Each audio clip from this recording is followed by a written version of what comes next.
मुख्यमंत्री माझी लाडकी बहीण योजनेच्या मे महिन्याच्या हफ्त्याची प्रतीक्षा संपली असून 15 जूनच्या संध्याकाळपासून पात्र महिलांच्या बँक खात्यात थेट हस्तांतरण प्रक्रियेद्वारे पैसे जमा होण्यास सुरुवात झाली आहे. या हफ्त्यासाठी शासनाने 344 कोटी रुपयांचा निधी मंजूर केलाय. राज्यभरातून आलेल्या सुमारे 2.5 कोटी अर्जांपैकी छाननीअंती 1,77,00,000 महिला पात्र ठरल्यात, तर तांत्रिक त्रुटी KYC अपूर्ण असणे आणि बँक खात्याशी आधार लिंक नसणे यामुळे जवळपास 70 लाख अर्ज अपात्र ठरलेत. ज्या महिलांना बँकेचा संदेश आलेला नाही त्यांनी पासबुक अपडेट करून खात्री करावी. आजच्या राज्य मंत्रिमंडळाच्या बैठकीत अनेक महत्त्वपूर्ण निर्णय घेण्यात आले. स्थानिक स्वराज्य संस्थांच्या निवडणुकीत राखीव जागांवर निवडून आलेल्या उमेदवारांना जात वैधता प्रमाणपत्र सादर करण्यासाठी 6 महिन्यांची अंतिम मुदतवाढ देण्यात आली आहे. याशिवाय ग्रामीण भागातील पाणी टंचाई निवारणासाठी महाराष्ट्र ग्रामीण पेयजल धोरण 2026 आणि तंत्रज्ञान क्षेत्राला चालना देणारे स्वयंचलित प्रणाली धोरण 2026 मंजूर करण्यात आले. नागपूर येथे गंभीर आजारांच्या निदानासाठी हाय एनर्जी मेडिकल सायक्लोट्रॉन प्रकल्प उभारला जाईल, तर भारत नेटसाठी नवीन यंत्रणा स्थापन केली जाईल.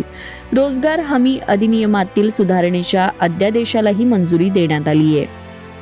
पॅशनला प्रोफेशन बनवायचं आहे, मग वाट कसली बघताय? आजच C-MED मध्ये ऍडमिशन घ्या आणि तुमच्या स्वप्नांना द्या उंच भरारी. फक्त डिग्री नाही, सक्सेसफुल करिअर घडवा C-MED सोबत.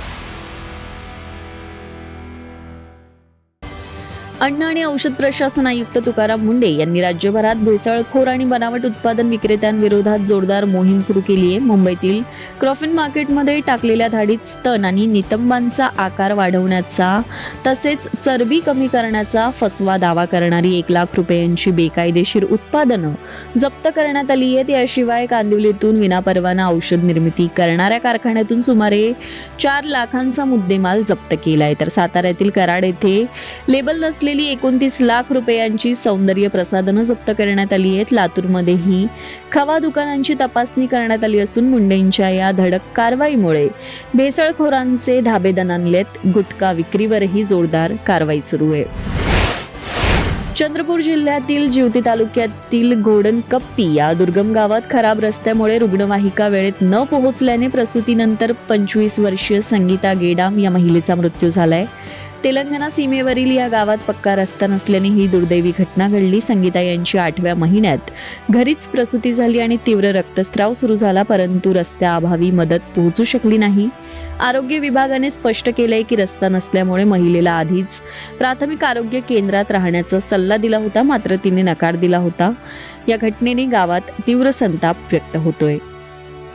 पॅशनला प्रोफेशन बनवायचं आहे, मग वाट कसली बघताय?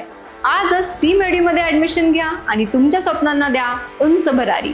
फक्त डिग्री नाही, सक्सेसफुल करिअर घडवा C-MED सोबत. स्लोवाकियाचा ऐतिहासिक दौरा आटोपून पंतप्रधान नरेंद्र मोदी G7 शिखर परिषदेसाठी फ्रान्समधील एव्हियन ले बेन्स येथे पोहोचलेत. भारत या परिषदेत भागीदार देश म्हणून सहभागी होत असून पंतप्रधान मोदी सलग 7व्यांदा या जागतिक मंचावर भारताचे प्रतिनिधित्व करतायत. या परिषदेत ते जागतिक अर्थव्यवस्था, सुरक्षा, हवामान बदल आणि शाश्वत विकास यांसारख्या महत्त्वाच्या मुद्द्यांवर जागतिक नेत्यांशी द्विपक्षीय चर्चा करतील. तत्पूर्वी स्लोवाकिया दौऱ्यात पंतप्रधान मोदींना तिथला सर्वोच्च नागरी सन्मान the order of the white double cross प्रदान करण्यात आला. हा त्यांचा 33वा आंतरराष्ट्रीय सन्मान आहे. या दौऱ्यात भारत आणि स्लोवाकिया दरम्यान शिक्षण, तंत्रज्ञान आणि सांस्कृतिक क्षेत्रात अनेक महत्त्वाचे करारही करण्यात आलेत. अमेरिका आणि इराणमधील संघर्ष संपवण्यासाठी अखेर ऐतिहासिक करार निश्चित झाला असून G7 परिषदेत राष्ट्राध्यक्ष डोनाल्ड ट्रम्प यांनी याची घोषणा केली आहे. स्वित्झर्लंडमध्ये यावर अधिकृत स्वाक्षऱ्या होतील.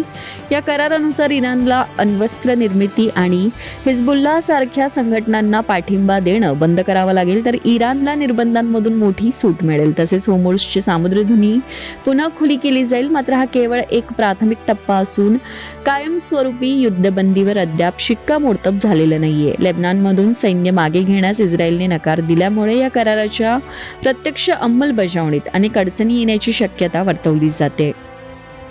पॅशनला प्रोफेशन बनवायचं आहे, मग वाट कसली बघताय?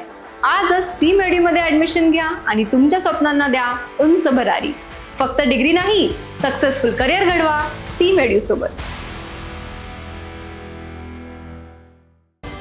अमेरिका आणि इराणमधील शांतता करारामुळे जागतिक बाजारपेठेत सकारात्मक वातावरण निर्माण झालं असून कच्च्या तेलाच्या किमती प्रति बॅरल $81.45 पर्यंत घसरल्यात. याचा थेट फायदा भारतीय शेअर बाजाराला झाला असून मंगळवारी सेन्सेक्स 544.15 अंकांनी वाढून 76,808.48 वर, तर निफ्टी 135.25 अंकांनी वाढून 23,989.15 अंकांवर बंद झालं. परदेशी गुंतवणूकदारांनी खरेदी वाढल्याने बाजार भांडवलात 2.71 लाख कोटी रुपयांची भर पडली. प्रामुख्याने IT, रिअल्टी आणि FMCG क्षेत्रातील शेअर्सना मोठी मागणी आली. या तेजीच्या वातावरणात डॉलरच्या तुलनेत भारतीय रुपयाही 5 पैशांनी मजबूत होत 94.53 वर बंद झाला. मारुती सुझुकीने देशात आपली पहिली वॅगन आर बायोफ्लेक्स फ्युएल कार अधिकृतपणे लॉन्च केली असून तिची एक्स शोरूम किंमत 7,24,000 रुपये ठेवण्यात आली आहे. ही कार E20 ते E85 पर्यंतच्या इथेनॉल पेट्रोल मिश्रणावर सहज चालू शकते. सध्या हे मॉडेल केवळ कमर्शियल वापरासाठी उपलब्ध करण्यात आलंय. नियमित वॅगन आर ZXi प्लस मॉडेलवर आधारित असलेल्या या कारमध्ये 1.2 लिटरचे शक्तिशाली इंजिन देण्यात आले.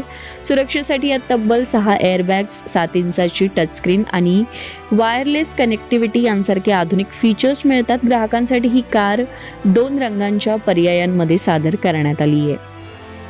पॅशनला प्रोफेशन बनवायचं आहे, मग वाट कसली बघताय?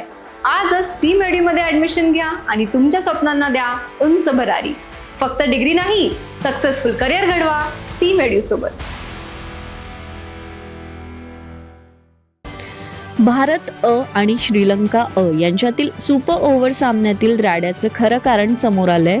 क्रिकबझच्या रिपोर्टनुसार सुपर ओव्हरमधील पराभवानंतर वैभव सूर्यवंशी निराश होऊन परतत होता. मात्र त्याच वेळी श्रीलंकेचा फिल्डर विशेन हालमबेगेने त्याला डिवचत म्हटलं, मॅच संपली आहे, आता गुपचूप घरी जा. या अपमानास्पद स्लेजिंगमुळे 15 वर्षाच्या वैभवने संयम गमावला आणि मागे वळून त्याला जोरदार धक्का दिला. निरोशनं डिकवेलाने मध्यस्थी करत हा वाद थांबवला. आता या चुकीबद्दल श्रीलंकेचा संघ भारताची माफी मागण्याची शक्यता आहे. प्रसिद्ध टेलिव्हिजन अभिनेत्री संचिता उगले हिने वयाच्या 30व्या वर्षी राहत्या घरात टोकाचं पाऊल उचलल्याने मनोरंजन विश्व हादरले. तिच्या निधनानंतर सहकलाकार उज्ज्वल शर्मासोबतच्या कथित अफेअरच्या चर्चांना उधाण आलं होतं. मात्र उज्ज्वलने या सर्व अफवा फेटाळून लावल्यात. आम्ही कधीही रिलेशनशिपमध्ये नव्हतो, ती दुसऱ्या व्यक्तीसोबत लिव्ह इन मध्ये राहत होती असं स्पष्ट केलंय. तसेच संचिता तिच्या एक्स बॉयफ्रेंडमुळे प्रचंड मानसिक तणावाखाली होती आणि प्रोडक्शन हाऊसच्या मदतीने तिच्यावर उपचार सुरू होते अशी माहितीही त्याने दिली. संचिताच्या अचानक जाण्यानं तिच्या सहकलाकारांना मोठा धक्का बसलाय.